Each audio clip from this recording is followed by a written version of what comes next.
It's the end of the world where lesbian, gay, and bisexual youth outgrow gender dysphoria without extreme medical intervention, and you feel fine.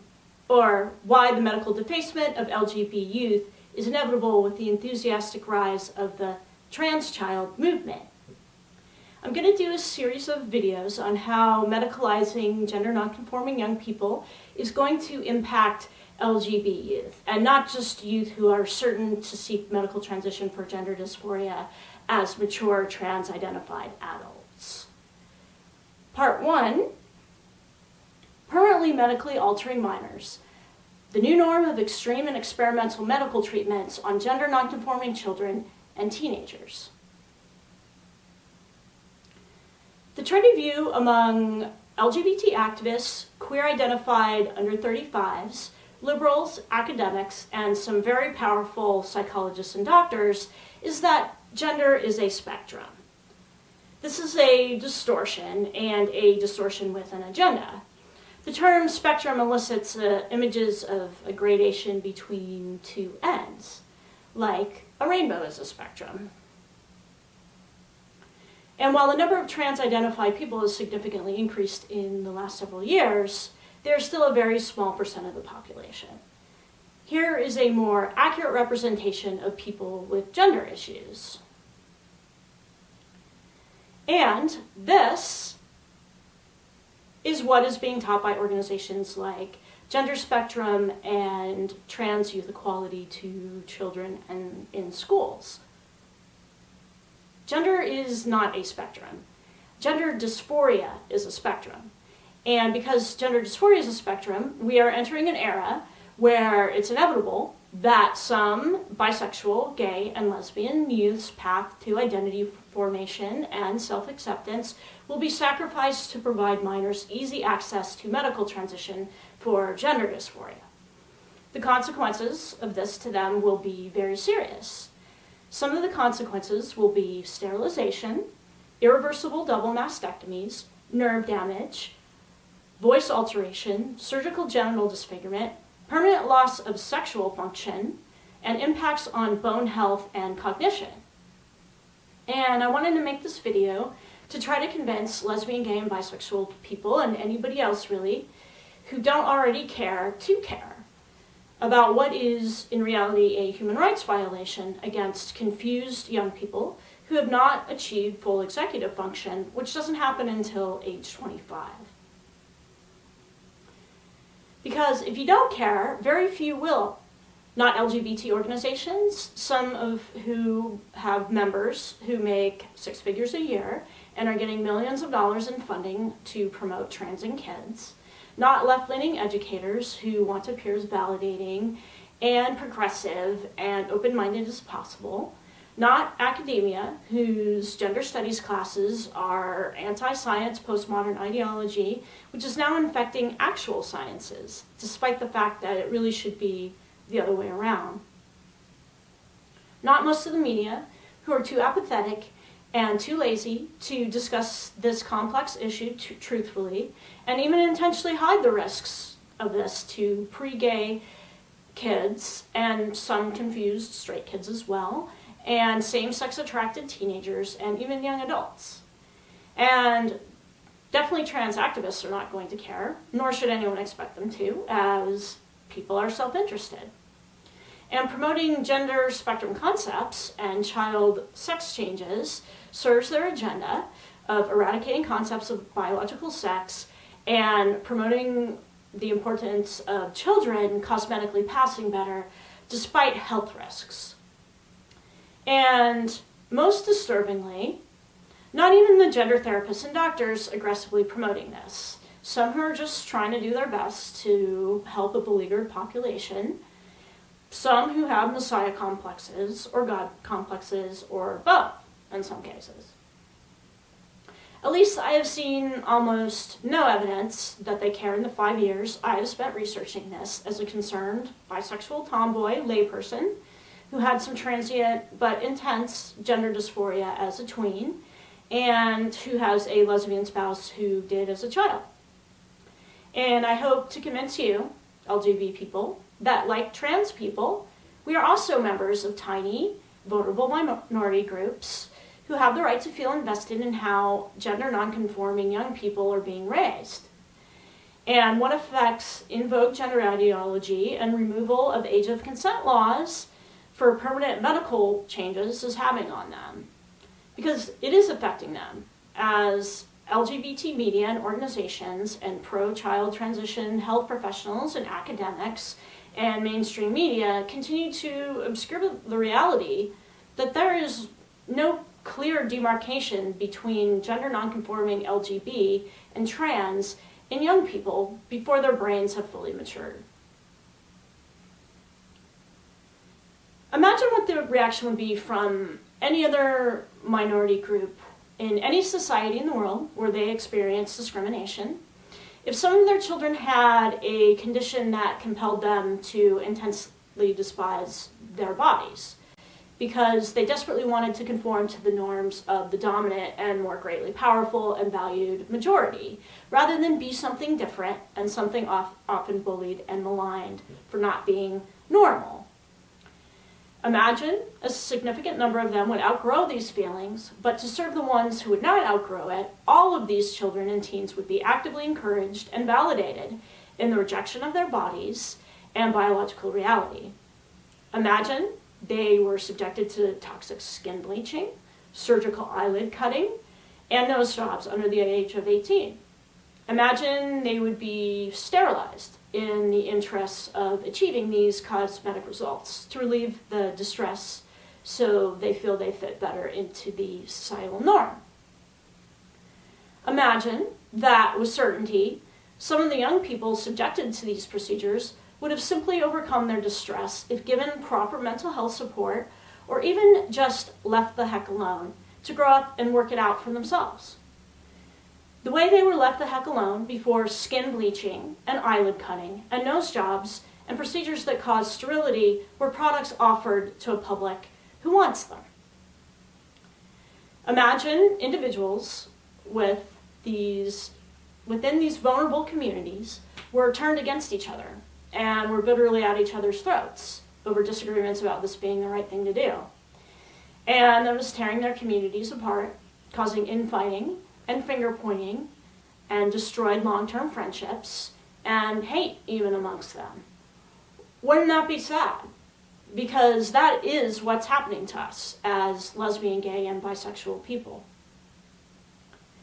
Is this ethnic analogy hyperbole or offensive? Why?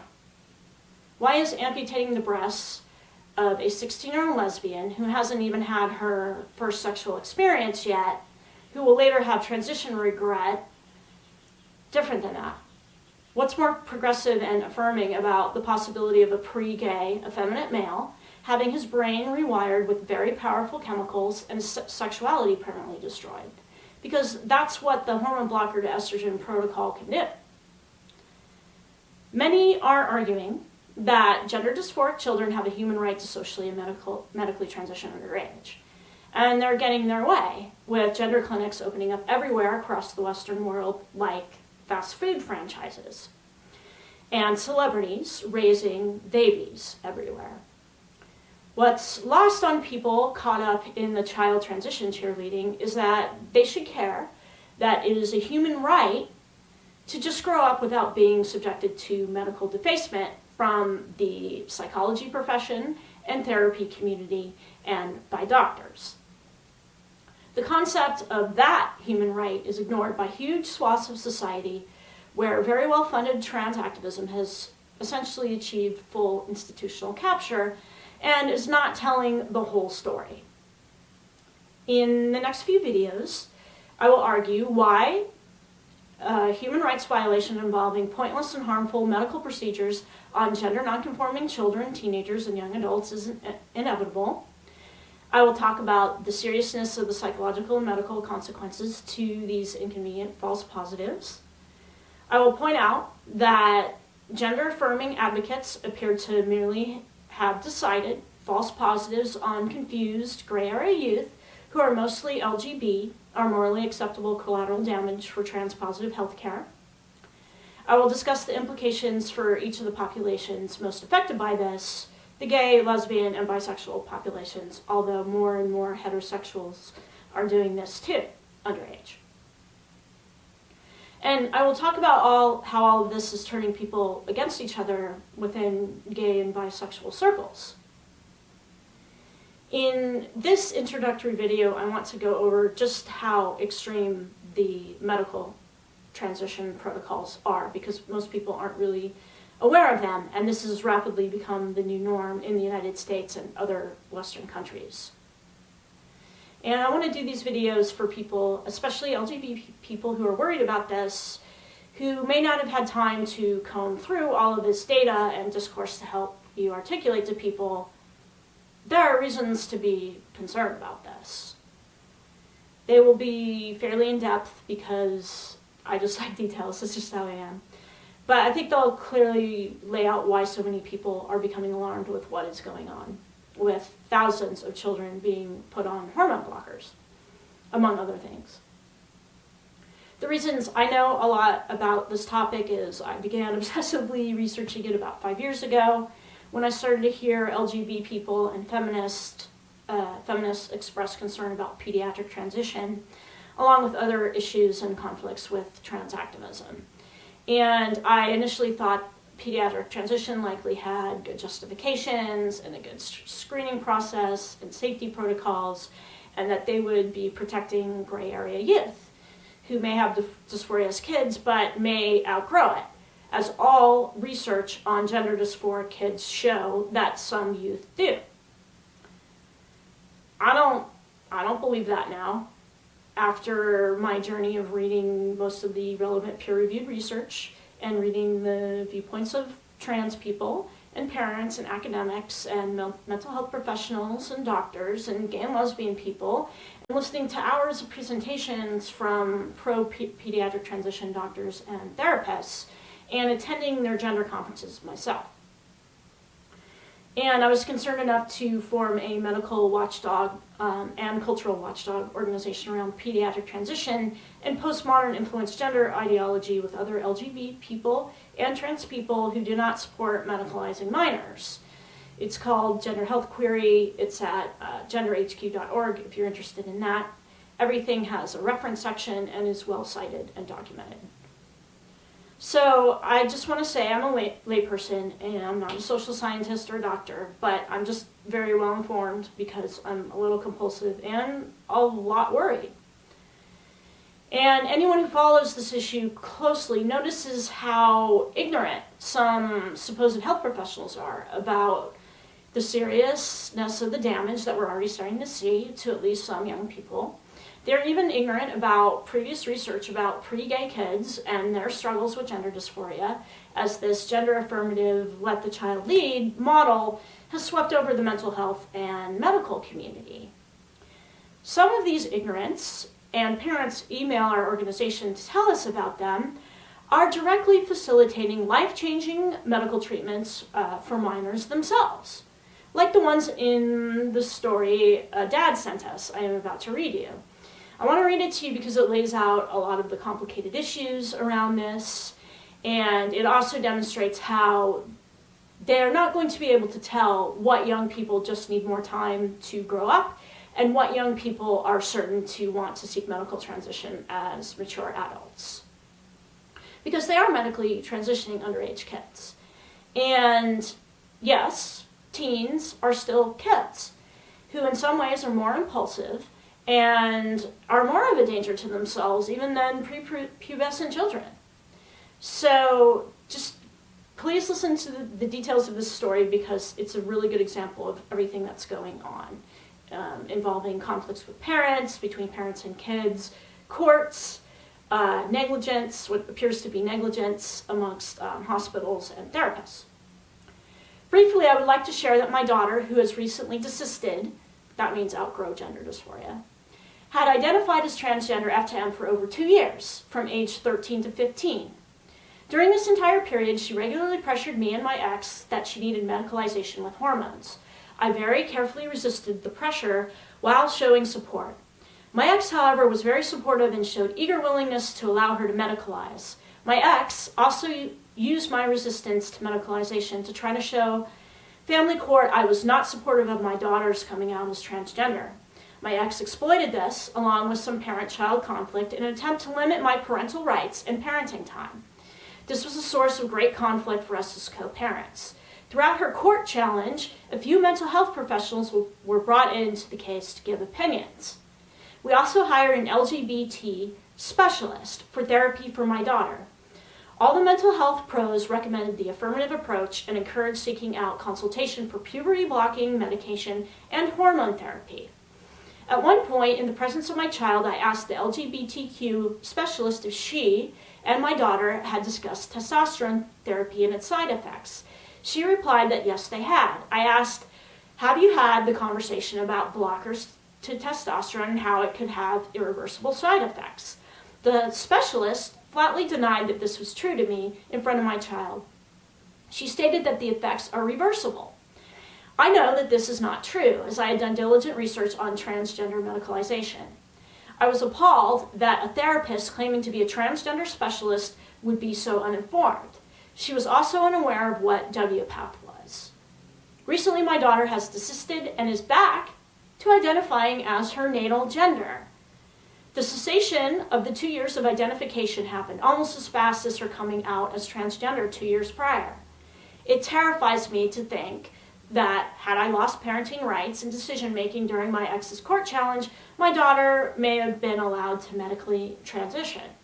It terrifies me that there's a mental health community who may have very little understanding / training / information that is encouraging medicalization of children.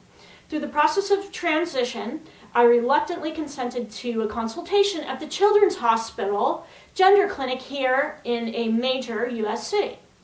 I consented under pressure from my ex with her court case. I felt I had to show that I was supportive of my child's transgender identification. Fortunately, there was a 6-month wait list for a consultation. I fear if we had gone to a consultation to the transgender clinic, the transgender clinic might have recommended hormone therapy. This would give my ex more professional backing, along with other mental health professionals' opinions, to either pressure me to consent to medicalization or worse, the court to limit my parental decision-making. Luckily, my daughter desisted before her name came up on the wait list. When I called the transgender clinic to remove my daughter's name from the wait list, I asked the staff member if the transgender clinic kept data and statistics of children who were in the program or on the wait list who had dropped out due to desistance. She said she was not aware of any data collection of that type. There seems to be so much disinformation on desistance rates for transgender kids. I feel desistance rates are underreported. I feel during this era where child referrals to transgender clinics have skyrocketed, particularly for teen F to Ms, there needs to be reliable data collection on desistance rates to be used for additional research. Lots and lots and lots and lots of stories like this. I've heard worse stories, actually, including stories of suicidal kids, obviously very mentally disturbed kids who seem like they might grow up to have borderline personality disorder issues, lots of identity instability, being immediately affirmed as trans and put on hormone blockers or testosterone. So I'd also like to remind everybody, when you hear commentary in news articles from supposed experts that have mental health and medical professionals commenting, we have a very long list of incidences in history where they promoted harmful practices and responses to ideological fads. I'm a centrist person, and I prefer to make data-based arguments when possible, and there is some preliminary data that shows some positive effects from early interventions. There are also other studies that call into question how effective medical transition is in the long run in reducing suicide attempts and overall benefits to mental health in the long term, and whether or not that can be sustained for years. There are definite negative impacts on physical health. Pro-early transition arguments are promoted everywhere by every LGBT organization and liberal media news site, and I encourage you to hear those arguments and do your own research. We cover some of that on Gender Health Query. Some youth are extremely distressed, and I understand why people have a strong desire and feel strongly motivated to relieve this distress and latch on to this positive data. But there are costs and risks, and people who are enabling this protocol must be held responsible for them. And if you support and promote this protocol and attack people who question it, as many people are, even LGBT people, you're going to need to own the consequences of it, because there are going to be consequences. And even if it's to a small percentage, the consequences are going to be very serious. What are the medical consequences to minors who transition?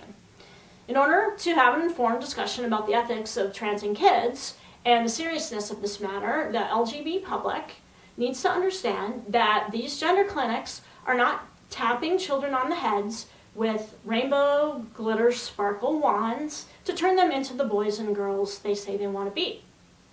They are giving them very powerful drugs and performing risky experimental surgeries on them underage. They are doing this with no control groups to determine if they're preventing any youth from outgrowing the gender dysphoria with these practices, as all past studies show some youth do. Most good trans ally LGBT people have no idea about the ramifications of medical transition when they retweet the plethora of happy, clappy trans child media stories widely circulated on places like Facebook and Twitter. Arty Morty, a gay man who's been doing some really good videos on why trans activism is contrary to the interests of women's rights and gay rights, argued in a video I will link in the description to stop using the term trans kids, which sounds harmless, cute, and progressive, and to start using the term transsexual kid, because they are becoming medicalized transsexuals, young enough to avoid even a natural puberty altogether. Doctors are giving them hormone blockers as young as age 9 for females and 11 for males. And surgeons are doing double mastectomies on 12-year-olds and vaginoplasties, and which is a very risky surgery, on 17-year-olds and possibly younger. In the US, the activist push is to remove all age of consent laws, and that's the push everywhere, really. Gender affirmative model advocates like Dr. Joanna Olson Kennedy, who's married to an F to M, works out of Children's Hospital in Los Angeles. She argues it's actually ideal for surgeons to do vaginoplasties under the age of 18 because these M to Fs are too immature to adhere to the surgical dilation regimen. The body treats the vaginoplasty as a surgical wound that requires an insertion of a phallic-like object to keep it from closing up, to heal itself. And this creates what Olson Kennedy describes herself as pretty much a crisis situation. And if they're still living at home, the parents can enforce the dilation schedule. So in this world, they are old enough to agree to a life-altering and risky surgery, but they are not old enough to properly caretake their surgical wounds, regardless of how serious the consequences are to them if they don't. But the youth will pass better, and this is pretty much the gender affirmative model in a nutshell. What really are the side effects of hormone blockers, currently marketed as safe and fully reversible, with multiple top affirming psychologists and doctors and LGBT organizations making this claim? One could call these claims dishonest. While it is true, if the hormone blockers are stopped, the pubertal process will return, there are multiple serious impacts hormone blockers have, and some serious effects people should worry very much they might have. I will start with the one that I would argue is a pretty significant consequence to males who want to be girls: a complete and permanent destruction of the ability to have an orgasm for males who undergo the hormone blocker to estrogen protocol, who will now need a painful and untested experimental vaginoplasty surgery, as they will have the genitalia only a pedophile would be interested in. I'm sorry if this sounds harsh, but it is harsh. Hormone blockers affect the pituitary gland in ways that prevent the pubertal body from producing sex hormones. This stunts the growth of the child sex organs. Doctors who promote this protocol discuss this issue at gender conferences and on Facebook in ways that it seems like this side effect was a total afterthought. No, really. And you can see a list of citations of all of this in the video description. Safety, sexual function, and long-term health appear to be secondary concerns to ensuring the minor will feel validated and cosmetically pass better in these circles. Because these dysphoric males will have the penis of a 10-year-old child, they can't do what is called the gold standard vaginoplasty, which turns an adult penis and testicular sac inward. Instead, they have to cut out a portion of the peritoneal lining of the stomach or the colon and use flesh from the inner thigh to create a cavity to mimic a vagina. This can result in multiple problems down the road. This is a totally experimental procedure that is being done on minors. Some trans people are so dysphoric about their genitals that they totally disassociate from them, but not all are. So why is doing this to children ethical given the fact that some M to Fs don't even want bottom surgery? This is a major life choice that doctors have now completely destroyed for that child, when that child was encouraged in an early social transition at the age of 5 and given Lupron when barely entering puberty. If you try to bring this up, some very self-righteous people who have an agenda, who support this protocol, and think you're a horrible person for questioning it, ask you, why are you obsessed with kids' genitals as some kind of ad hominem or red herring reversal argument? Well, adults need to talk about this because kids at the crack of puberty do not understand sexuality. They do not understand how they are going to want to relate to sexuality. They do not understand the importance of sex and having a fully realized adult romantic relationship, which will now be impossible in some of these cases. They do not understand the vast majority of men will not view their surgically altered penis and colon and thigh leg graft as a literal vagina. They do not understand what it will be like to have to go through multiple surgeries later when the vaginoplasty collapses, which can happen. They do not understand that there are males with sexual orientations, it's called gynoandromorphophilia, if I'm pronouncing it right, who may love them the way they are, even if they don't get bottom surgery, and may prefer them that way. And they don't understand that if we could de-pornify and de-fetishize the culture around males with this sexual orientation, maybe effeminate males could find quality relationships with less expensive and precarious plastic surgery procedures. Like this naive young person didn't know these things in the example I'm about to read you, written by a concerned mother. I've always been in support of my transgender daughter. When she was still a boy and started expressing a want to be a girl, I did everything right. Therapists, then puberty blockers, everything. Now she is 20 and everything is falling apart. We had to hold off on the body surgery because of costs, but now finally had enough and went and got several consults. All have said the same thing. The puberty blockers have left her with a micropenis. She has to get part of her vagina made with a colon. Well, one of her friends had that surgery, and even years later, it still smells fairly colon-like. Obviously, my daughter is now distraught. She's in counseling, but is becoming worse and worse in her mental state, and I am frantic. On top of this, she has never had any sexual function, no urges, no erections, even when she tried masturbation to see if she could stimulate herself, nothing. The doctors say this may not change even after the surgery. Her dating life is dismal as well. We knew it would be hard, but it's impossible. The one man who was with her for a while soon just became frustrated with her lack of sexual anything and broke it off. I don't know what to do. A friend suggested I post here for advice. Please help me and help my child. Jazz Jennings was a trans kid reality star who, by Jazz's own admission, had no idea what sexual desire feels like, because Jazz was put on hormone blockers at age 11. Jazz's vaginoplasty surgery that was celebrated across America with a symbolic cutting of a penis-shaped cake to commemorate this event, which was broadcast all over America. This is Jazz post-surgery.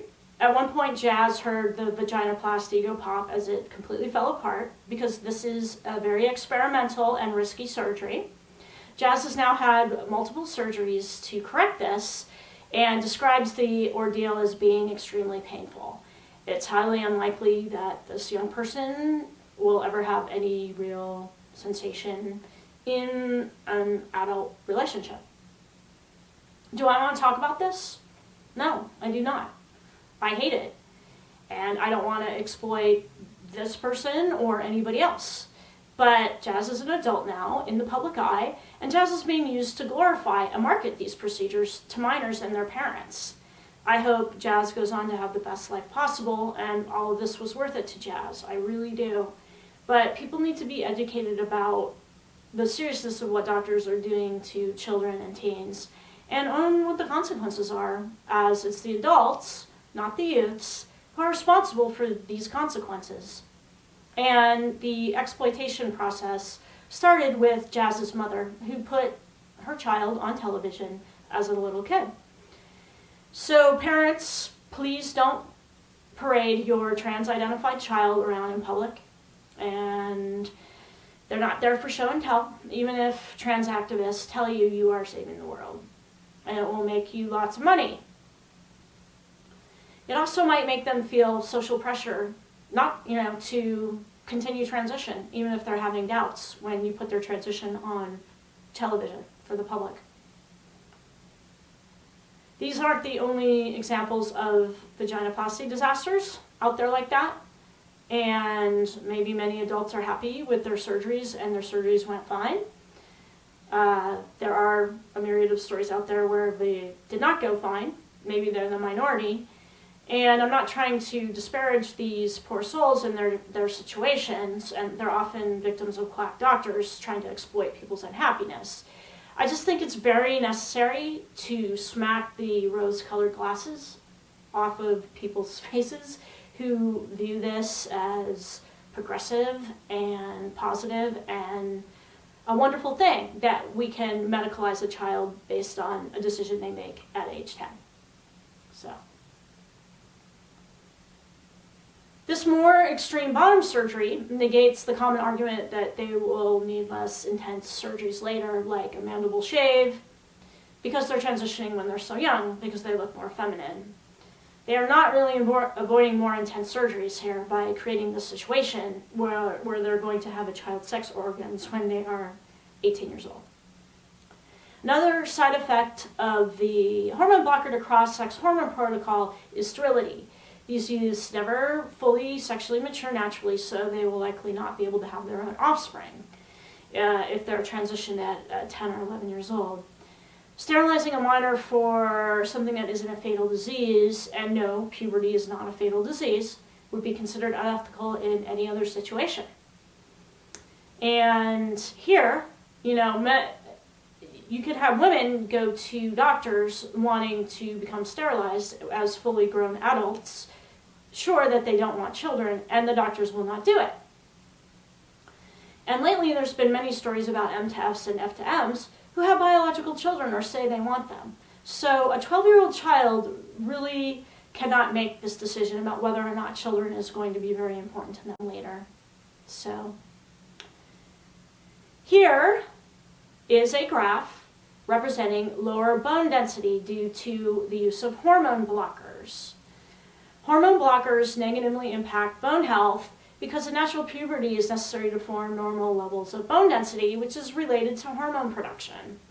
Some of these young people will be starting life with the bone density of somebody who's much older. So it's unknown what will happen to their bones as they actually become older. Adolescence is a time of major brain matter increase and changes in brain organization. There are many ways the brain could be affected by arresting a natural puberty, that affects things like mood and anxiety and IQ. Hormone blockers appear to reduce cognitive function and lower IQ test scores by up to 9 points, as you can see in this one case study. The score is 80 at age 10, it goes to 71 at age 13, and 70 by age 14 after a few years on hormone blockers. IQ is highly correlated with things like career performance and earned income, and a 10-point drop is fairly significant. Maybe these trade-offs are worth it to a trans-identified person to pass better, but one cannot seriously claim a child understands the big pictures of these trade-offs. Testosterone in puberty affects brain matter organization, so the blockers to estrogen protocol will change who that person would have been by changing their brain wiring. Or it will change the female who takes it, where testosterone can cause the person to feel less emotions, for one thing, which can be a side effect of that. They're finding even giving girls birth control pills may have lasting effects on them in adulthood. A new study has come out showing they are significantly more likely to be depressed if they're given birth control pills as teenagers. It's just another example of how long-term ramifications of totally altering a natural puberty and hormone balance in a young person. This could be very serious and have lasting effects. It's very interesting to read the bone density and IQ study papers and how much the negative results in these studies are downplayed by the researchers who seem very much to want to present these papers with a positive tone. And you see a lot of this, and it's one of the reasons why we formed Gender Health Query. Here is another alarming reality about puberty blockers. It appears that studies on cohorts given puberty blockers have almost no children who desist from their gender dysphoria as they grow into their teens, as all studies showed they would in the past. Some gender clinicians believe, and these are experts, they believe puberty blockers are preventing these from aligning with the realities of their biological sex. Some have stated having some distress in puberty and getting through it and adapting to their bodies' sex hormones may be a necessary part of how some of these kids grow up to be gay or lesbian, not trans. It's another point about the human rights issue. Do you have the right to struggle with a difficult childhood and resolve gender dysphoria, rather than just have drugs and chemicals and pills thrown at you to solve these problems?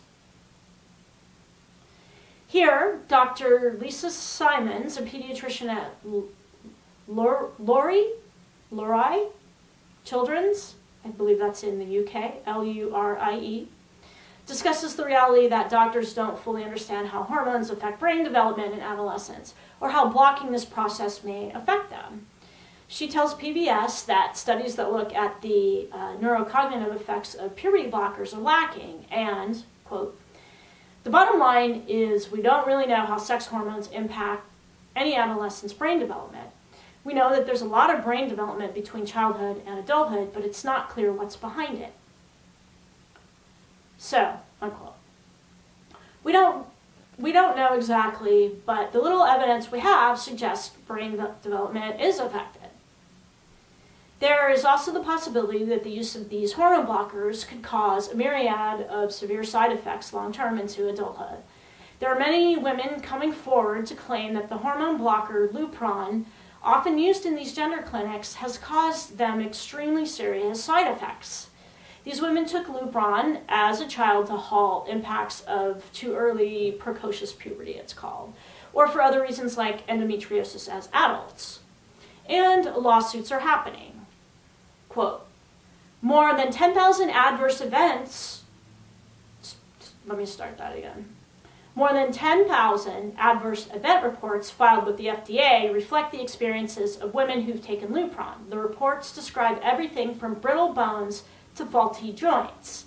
And here are some of the claimed side effects quoted from Writing Injustice, a website. "Last month, the FDA required the safety labels of GnRH agonists to be updated to include new psychiatric side effects causing emotional liability such as crying, irritability, impatience, anger, and aggression. The labels were also updated with a warning that use of the drugs were linked to convulsions, particularly in patients with history of seizures, epilepsy, cerebrovascular disorders, central nervous system anomalies or tumors, and in patients taking drugs that can increase risks of convulsions such as bupropion and SSRIs. So this is what they're giving 10-year-olds.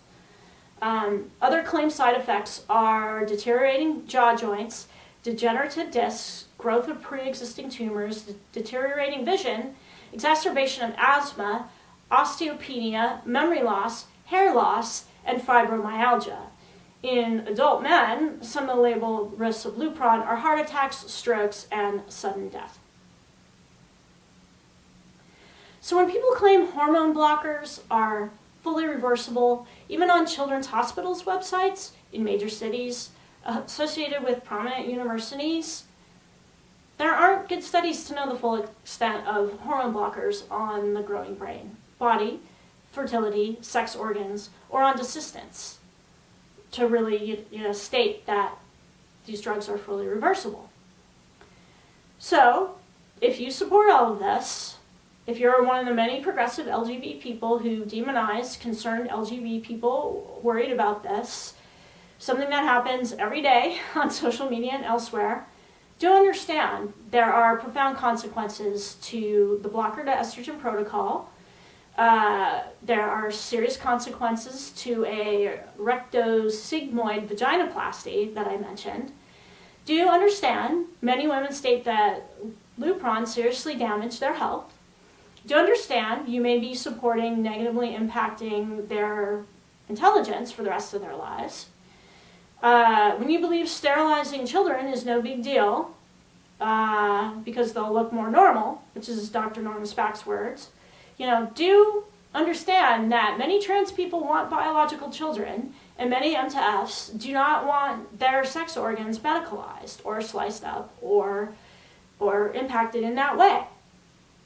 To understand these young people may never experience sexual desire even once in their life, because kids don't understand all of these things.